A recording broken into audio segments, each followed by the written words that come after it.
Hello children, हमारे इस video का टॉपिक है इंटीग्रेशन। तो हमारे पिछले वीडियो में हमने डिफरेंशिएशन ये सीखा था। अब इंटीग्रेशन रिवर्स प्रोसेस होता है डिफरेंशिएशन का। वैसे ये 100% सही तो नहीं है जो मैंने लिखा है, पर आप इसे लगभग लगभग सही मान सकते हो। एक्चुअली इंटीग्रेशन एक बहुत ही इन डेप्थ कंसेप्ट होता है जिसमें बहुत सारी छोटी छोटी बारीक बारीक डिटेल्स होती हैं। पर फिलहाल के लिए हमारा काम इतने से चल जाएगा कि इंटीग्रेशन डिफरेंशिएशन का रिवर्स प्रोसेस होता है, यानी कि जो आंसर डिफरेंशिएशन का होता है वो इंटीग्रेशन का क्वेश्चन बन जाता है, और जो डिफरेंशिएशन का क्वेश्चन बन जाता है वो इंटीग्रेशन का आंसर बन जाता है। यानी डिफरेंशिएशन का क्वेश्चन इंटीग्रेशन का आंसर है, इंटीग्रेशन का क्वेश्चन डिफरेंशिएशन का आंसर है। तो फिलहाल के लिए बस इतना आप दिमाग में रखेंगे तो अपना काम हो जाएगा। वैसे इंटीग्रेशन एक बहुत ही इन डेप्थ कंसेप्ट होता है, और ये हर बार सही भी नहीं होता। It is a reverse process of differentiation, ये हर बार सही नहीं होता, पर अपना काम इस स्टेटमेंट से चल जाएगा। तो हमारे लिए तो इंटीग्रेशन डिफरेंशिएशन का रिवर्स प्रोसेस है, इतना आप समझ लो। अब चिल्ड्रन, जब हम d/dx लिखते हैं तो हम समझ जाते हैं कि हमें डिफरेंशिएशन करना है। d/dx देख के हम क्या समझ जाते हैं कि डिफरेंशिएशन करना है।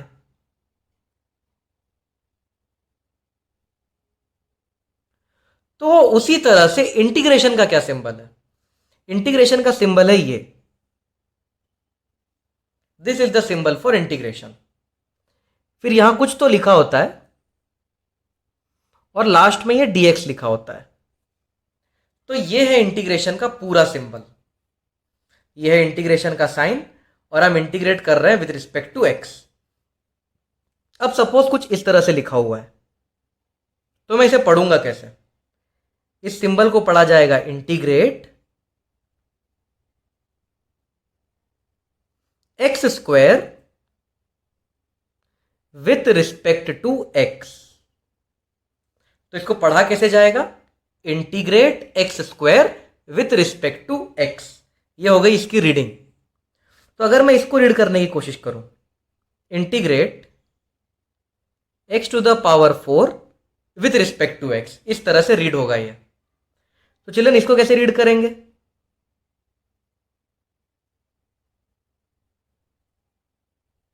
इसको कैसे रीड करेंगे? इसको इस तरह से रीड करेंगे, integrate x³ + 4x + 2 with respect to x। तो अब आपको समझ में आ गया होगा कि इंटीग्रेशन का सिंबल क्या है और सिंबल के साथ रीड कैसे करते हैं इक्वेशन को। ठीक है, तो integrate x³ + 4x + 2 with respect to x, ये सिंबल बता देता है कि इंटीग्रेशन करना है, ये सिंबल बता रहा है कि इंटीग्रेशन करना है, और with respect to x integration कर रहा है, ये dx बता देता है। ओके, तो फिलहाल के लिए हमने ये सीखा कि इंटीग्रेशन डिफरेंशिएशन का रिवर्स प्रोसेस है, और ये है इंटीग्रेशन का symbol, integrate x³ + 4x + 2 with respect to x। इस तरह से इसे रीड किया जाता है। तो चिल्ड्रन, अब हम इंटीग्रेशन का पहला फॉर्मूला देखते हैं। इंटीग्रेशन का पहला फॉर्मूला है integrate x to the power n with respect to x। कैसे पढ़ेंगे इसे? Integrate x to the power n with respect to x। तो इसका आंसर होगा, x को एज इट इज लिखना है, पावर को एक बढ़ा दो, पावर को एक बढ़ाएंगे तो ये n+1 हो जाएगा, और सेम पावर डिनोमिनेटर में रिपीट कर दो। देखो, सेम पावर डिनोमिनेटर में रिपीट कर दिया जाती है।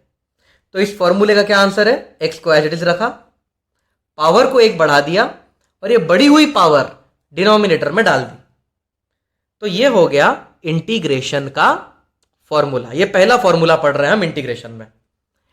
+c भी लिखना पड़ता है, ये +c होता है कांस्टेंट ऑफ इंटीग्रेशन। +c को कहा जाता है कांस्टेंट ऑफ इंटीग्रेशन। यानी कि इंटीग्रेशन करने के बाद एक कांस्टेंट भी लिखना पड़ता है। ये क्यों लिखना पड़ रहा है आपको 5 मिनट में पता चल जाएगा। पहले तो फिलहाल आप ये फॉर्मूला याद कीजिए। अगर मुझे x to the power n को इंटीग्रेट करना है तो इसे लिखा जाएगा x to the power n+1 upon n+1, यानी कि पावर को एक बढ़ाई जाएगी, सेम बढ़ी हुई पावर डिनोमिनेटर में रिपीट की जाएगी। एक प्लस सी भी लिखा जाता है, यहां पे सी को कहा जाता है कांस्टेंट ऑफ इंटीग्रेशन। अब हम पहला एग्जांपल देखते हैं। तो हमारा पहला एग्जांपल है integrate x to the power 5 with respect to x। तो चलिए इसे कुछ इस तरह से करेंगे, x को एज इट इज लिखना है, फिर पावर को एक बढ़ा देनी है। पावर है 5, 5 को एक बढ़ाएंगे तो आंसर आएगा 6। और जो बढ़ी हुई पावर है, यहां पे जो बढ़ी हुई पावर मिली यानी कि जो 6 है, इसे आप डिनोमिनेटर में रिपीट कर दीजिए और फिर प्लस सी लिख दीजिए। ये है आंसर। अब चिल्ड्रन मैंने आपको क्या बोला था, इंटीग्रेशन डिफरेंशिएशन का उल्टा प्रोसेस है। तो अगर मैं इसको इंटीग्रेट कर रहा हूं तो ये आंसर आ रहा है। ओके, अब अगर मैं इसको डिफरेंशिएट करूंगा तो मुझे ये आना चाहिए। देखो, differentiate x to the power 6 upon 6 plus C. ठीक है, अब मैं इसको डिफरेंशिएट कर रहा हूं, तो चलो डिफरेंशिएट करते हैं। ये 1/6 तो एज इट इज रह जाएगा, बराबर ना। 1/6 तो एज इट इज रह जाएगा। x टू द पावर 6 को डिफरेंशिएट करना है। डिफरेंशिएट करते वक्त ये 6 नीचे उतरता है, पावर नीचे उतरता है, 6 को नीचे उतारा, x को एज इट इज रखा और पावर को एक कम किया। 6 को एक कम करेंगे तो 5 हो जाएगा, plus differentiation of constant is 0। जब मैं c को डिफरेंशिएट करूंगा, c तो कांस्टेंट है ना बेटा, differentiation of constant will come out to be 0। तो 6 से 6 कट जाएगा और आंसर आ जाएगा x टू द पावर 5। तो अब आप देखो, जो इंटीग्रेशन का क्वेश्चन है यानी कि x टू द पावर 5, वो डिफरेंशिएशन का आंसर है, और जो इंटीग्रेशन का आंसर है वो डिफरेंशिएशन का क्वेश्चन है। देखो, इंटीग्रेशन का आंसर डिफरेंशिएशन का क्वेश्चन, इंटीग्रेशन का क्वेश्चन डिफरेंशिएशन का आंसर, यानी कि एक दूसरे के उल्टे प्रोसेस है। यानी कि integration of x to the power 5 करता हूं मैं, अगर मैं x टू द पावर 5 को इंटीग्रेट करता हूं तो मुझे ये आंसर आएगा। इसका मतलब है अगर मैं इसको डिफरेंशिएट करूंगा तो मुझे ये आंसर आएगा। तो इंटीग्रेशन डिफरेंशिएशन का उल्टा है। ओके, तो इसको ऐसा भी पढ़ सकते हो, किसको डिफरेंशिएट करोगे तो x टू द पावर 5 आएगा, इसको डिफरेंशिएट करोगे तो x टू द पावर 5 आएगा। ओके, अब ये प्लस सी, चिल्ड्रन आप x to the power 6 plus 6 upon 1 को डिफरेंशिएट करो, इसका आंसर आएगा x टू द पावर 5। अब आप x to the power 6 upon 6 plus 1 को डिफरेंशिएट करो, सॉरी प्लस 2 को डिफरेंशिएट करो, इसका भी आंसर आएगा 5। तो चिल्ड्रन यहां पे कुछ भी कांस्टेंट हो सकता है ना, 1 हो सकता है, 2 हो सकता है, 1.1 हो सकता है, 5.8 हो सकता है, 9.2 हो सकता है। सो इसको डिफरेंशिएट करोगे तो भी x टू द पावर 5 आएगा, इसको डिफरेंशिएट करोगे तो भी x टू द पावर 5 आएगा। चलो इसको डिफरेंशिएट कर लेते हैं, d/dx of x to the power 6 upon 6 plus 800, इसको डिफरेंशिएट करोगे तब भी x टू द पावर 5 आएगा। यानी कि आप x to the power 6 plus 1 को डिफरेंशिएट करो, 2 या 3, यहां पे c की जगह कुछ भी हो सकता है, यहां पे 1 लिखोगे तब भी डिफरेंशिएट करके ये आंसर आएगा। यहां देखो, यहां 1 लिख दो, c की जगह 1 लिख दो, यहां 1 लिख दोगे तब भी answer x to the power 5 आएगा। यहां 2 लिख दोगे तब भी x टू द पावर 5, यहां 800 लिख दोगे तब भी x टू द पावर 5 आएगा। इसीलिए जब हम x टू द पावर 5 को इंटीग्रेट करते हैं, उल्टा प्रोसेस, जब हम इंटीग्रेट करेंगे, उल्टी प्रोसेस करेंगे, तब हम यहां पे 1 लिखें या 2 लिखें या 3 लिखें या 4 लिखें या 800 लिखें, तो यहां पे ना हम 1 लिखते हैं, ना 2 लिखते हैं, ना 3 लिखते हैं, ना 4 लिखते हैं, ना 800 लिखते हैं, यहां पे हम उस कांस्टेंट को लिख देते हैं c। ओके, तो जब हम इंटीग्रेट करते हैं तो एक कांस्टेंट ऑफ इंटीग्रेशन को बाजू में लिख दिया जाता है। I hope it is clear. और अगर क्लियर नहीं है तो नीट के स्टूडेंट्स बाय हार्ट कर सकते हैं, और जेडब्ल्यू के स्टूडेंट्स को ये 12th में मैथमेटिक्स में क्लियर हो जाएगा। वैसे जहां तक मुझे लगता है 99% बच्चों को तो क्लियर हो गया होगा, पर जो 1-8% बच्चे जिनको क्लियर नहीं है, अगर आप नीट के हो तो आप प्लस सी लगाना ये बाय हार्ट कर सकते हो। अगर आप JEE के हो तो आपको 12th में ये मैथमेटिक्स में सिखाया जाएगा फिर से, तो तब क्लियर हो जाएगा। Okay, so I hope this point is clear. तो चिल्ड्रन, जो फॉर्मूला हमने अभी अभी पढ़ा उसके कुछ और एग्जाम्पल देख लेते हैं। दूसरा example, integrate x to the power 7 with respect to x। तो x को एज इट इज रखना है, पावर को 1 बढ़ाना है, 7 को 1 बढ़ाएंगे तो 8 आएगा, अपॉन बढ़ी हुई पावर को डिनोमिनेटर में रिपीट करना है और कांस्टेंट ऑफ इंटीग्रेशन लगा देना है। ये रहा आंसर। तीसरा question, integrate x cube plus x square with respect to x.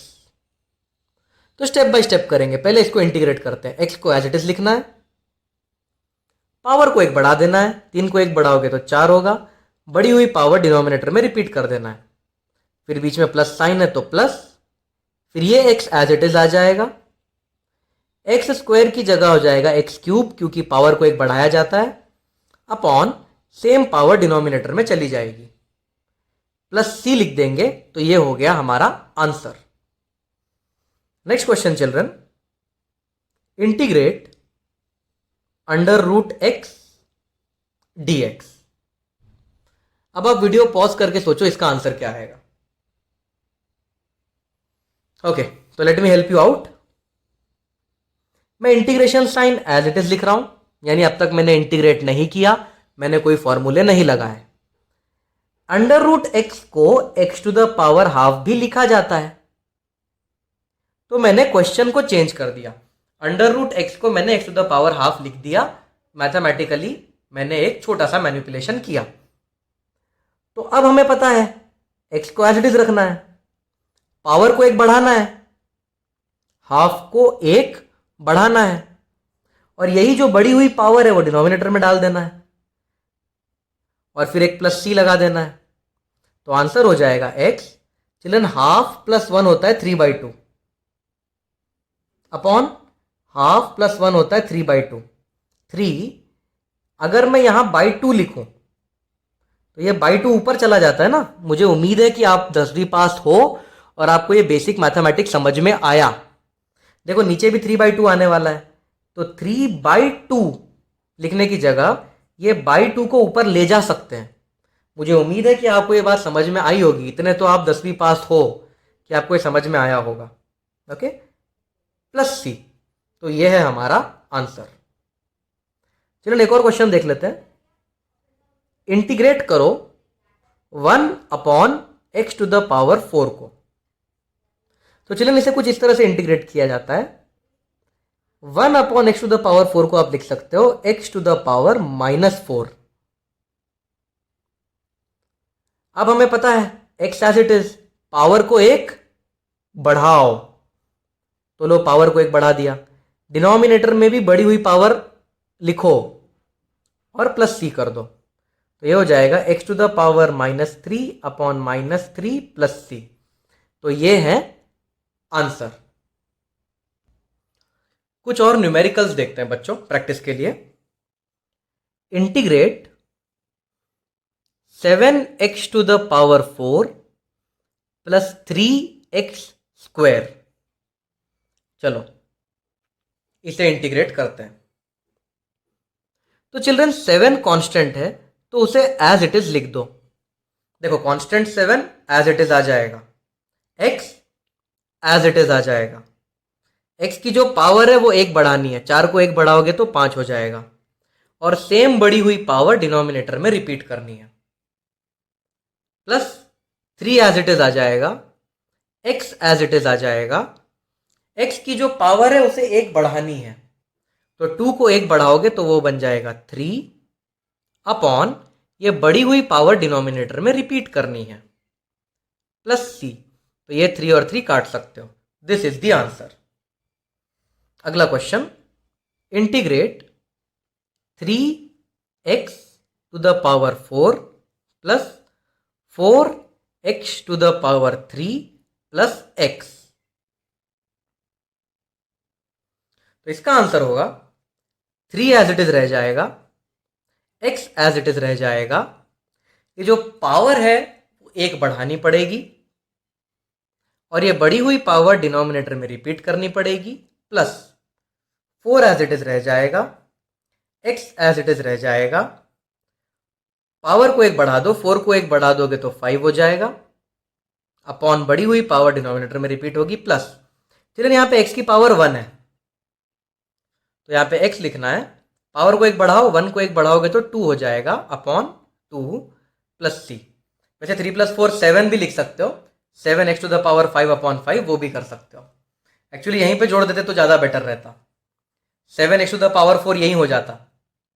चलो कोई बात नहीं, नेक्स्ट स्टेप में सिंप्लीफाई करके ऐसा लिख सकते हो, 3 plus 4 7x to the power 5 upon 5 plus x square upon 2 plus c, ये है आंसर। चलो अगला क्वेश्चन है, integrate 3x square plus 2x। तो 3 को एज इट इज रखना है, x को एज इट इज रखना है, पावर को एक बढ़ाना है, सेम पावर को डिनोमिनेटर में लेके जाना है, plus 2 as it is, x as it is, x का पावर है 1, पावर को एक बढ़ाना है, बढ़ी हुई पावर डिनोमिनेटर में, प्लस c। तो ये है आंसर। तो चिल्ड्रन हमारा अगला फॉर्मूला अब हम पढ़ने के लिए रेडी हैं। हमारा अगला फॉर्मूला है, अगर कांस्टेंट को इंटीग्रेट कर दिया जाए तो आंसर हो जाता है कांस्टेंट इनटू x। एग्जाम्पल की मदद से समझते हैं। इंटीग्रेशन ऑफ 4, देखो ये 4 एक कांस्टेंट है और अकेला है ना, तो इसका आंसर हो जाएगा 4x। Constant into x answer होता है, प्लस c तो हम लगाते ही हैं, तो प्लस c ये हो जाएगा आंसर।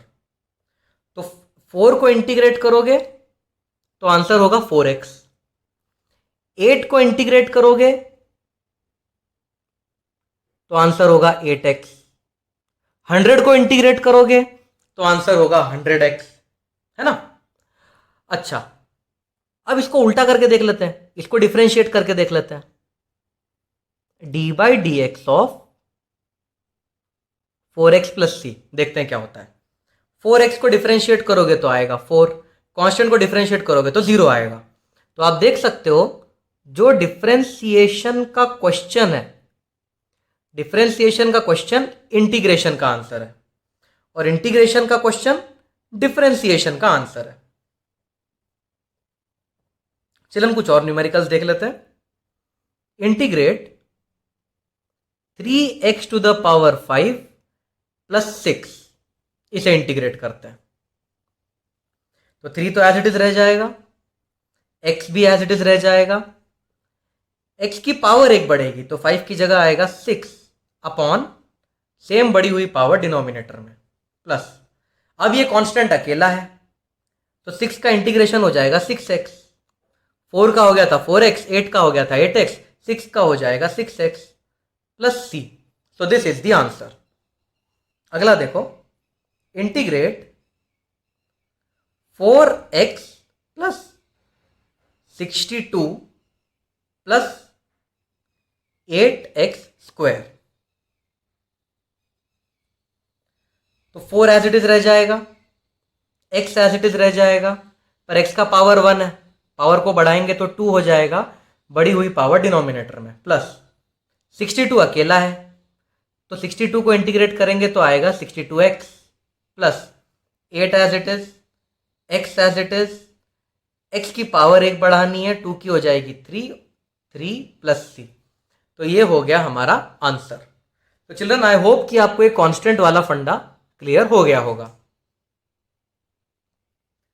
चिल्ड्रन अब और दो फॉर्मूले पढ़ते हैं। अगर साइन ऑफ nx करोगे तो आंसर आएगा minus cos nx upon n। यहां पे n कोई कांस्टेंट है,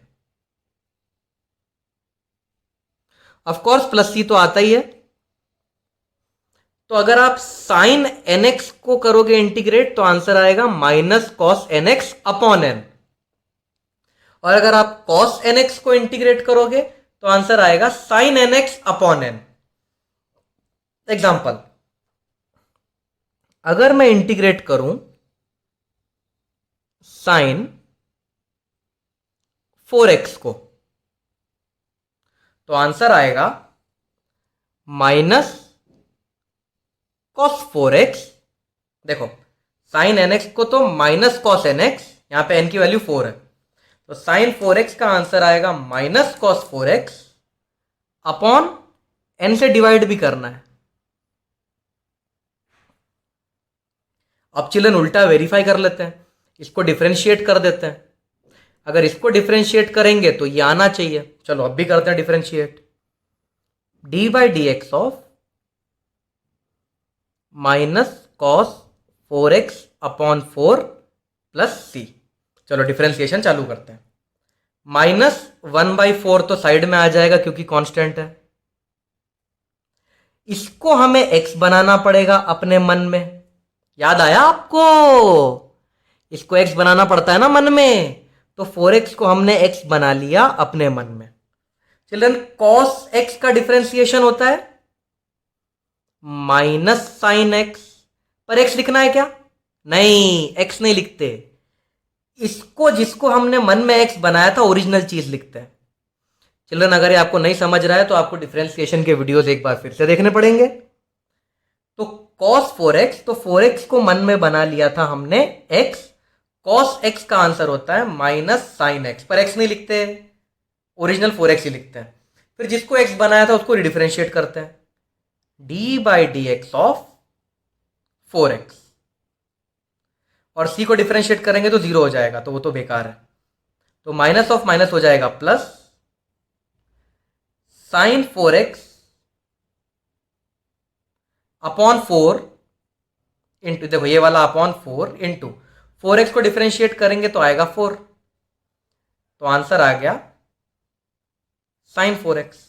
तो देखो डिफरेंशिएशन का क्वेश्चन इंटीग्रेशन का आंसर है, इंटीग्रेशन का क्वेश्चन डिफरेंशिएशन का आंसर है। तो चलिए ये दोनों फॉर्मूले आप बाय हार्ट कर लीजिए। इसके ऊपर कुछ न्यूमेरिकल्स देता हूं।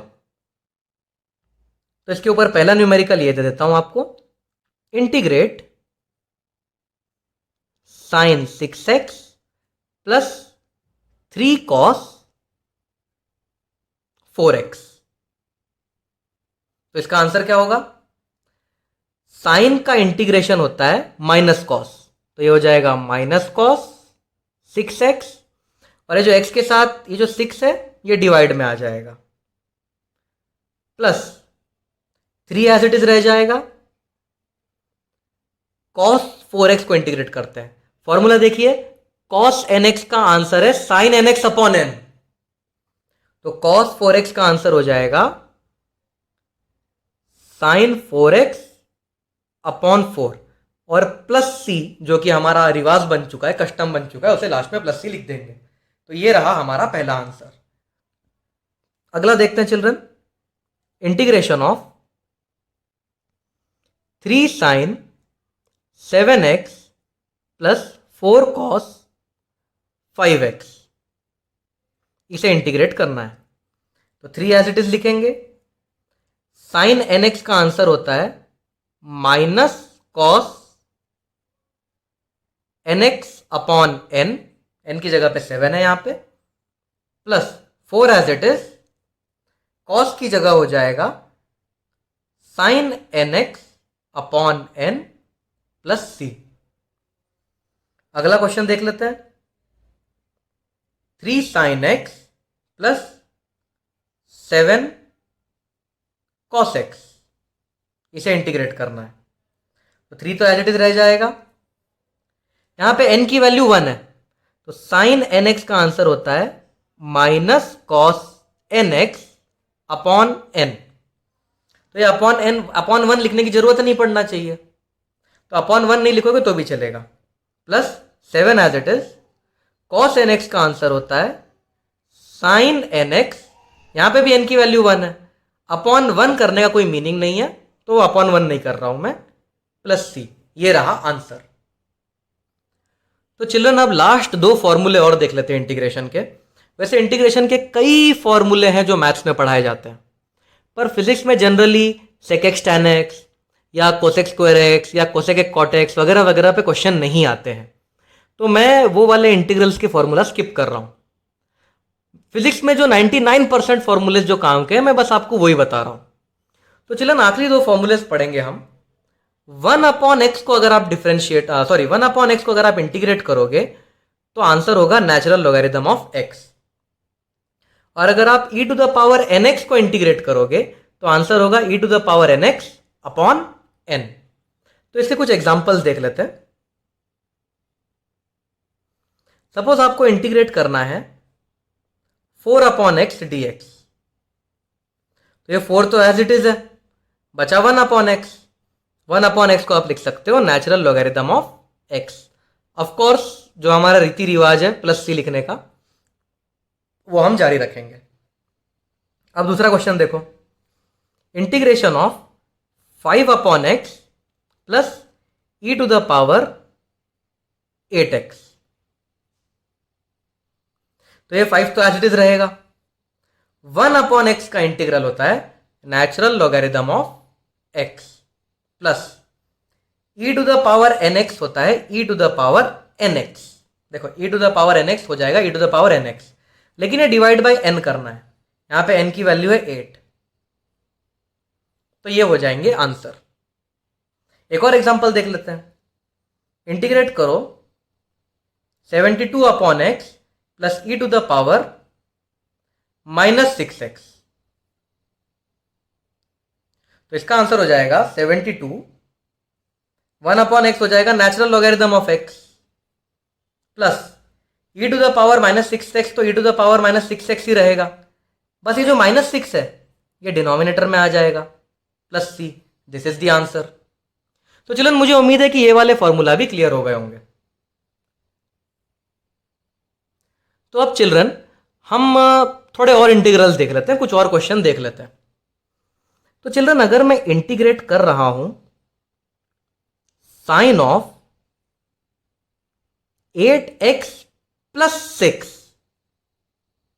अगर मैं ये इंटीग्रेट कर रहा हूं, ओके, तो इसका आंसर कैसे निकालना है?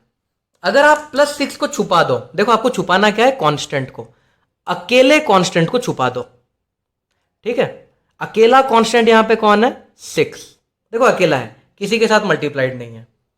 अगर आप इसको छुपा दो तो ये साइन 8x जैसा दिख रहा है, यानी कि साइन nx जैसा दिख रहा है। और साइन nx का फॉर्मूला तो अपने को आता है। देखो अगर मैं कांस्टेंट को छुपा दूं तो ये साइन nx जैसा दिख रहा है। देखो कांस्टेंट 6 को छुपा दिया, साइन nx जैसा होगा तो साइन nx का आंसर होता है माइनस कॉस nx। देखो ये एज इट इज लिखना है, ओके। तो साइन nx प्लस c का आंसर होगा cos nx plus c। Upon n भी तो करना पड़ता है। साइन nx का आंसर होता है कॉस nx अपॉन n, तो वही लिखा मैंने कॉस nx अपॉन n।